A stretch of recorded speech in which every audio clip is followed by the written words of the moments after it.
ఈ 10 సంవత్సరాలల్లా ఈ తెలంగాణ రాష్ట్రానికి ప్రయోజనం చేకూర్చే విధంగా ఏ ప్రణాళికలైనా కేటీఆర్ గారు చేసిండ్రా?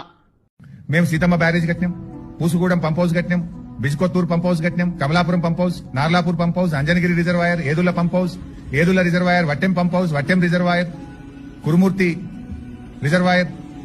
ఇట్లా ఎన్ని పాలమూరు రంగారెడ్డి ప్రాజెక్టులో Uddandapur pump house, Uddandapur reservoir, Thummila lift irrigation, pending ప్రాజెక్టులు 4,000 కోట్లతోని 7 లక్షల ఎకరాలకు పాలమూరు జిల్లాలో నీళ్లు ఇచ్చినాం.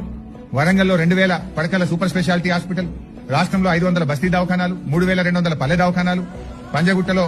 నిమ్స్ విస్తరణ, TIMS LB Nagar, TIMS Sanath Nagar, TIMS Alwal, 18 nursing కాలేజీలు, 79 డయాలసిస్ కేంద్రాలు, 22 ఎంసీహెచ్ సెంటర్లు, Sangareddy medical college, Kothagudem medical college, Mahabubabad medical college, Nagar Kurnool medical college, Rangareddy medical college, Ramagunda medical college, Jagtial medical college, Mancherial medical college, Wanaparthy medical college, Siddipet medical college, Mahabub Nagar medical college, Suryapet medical college.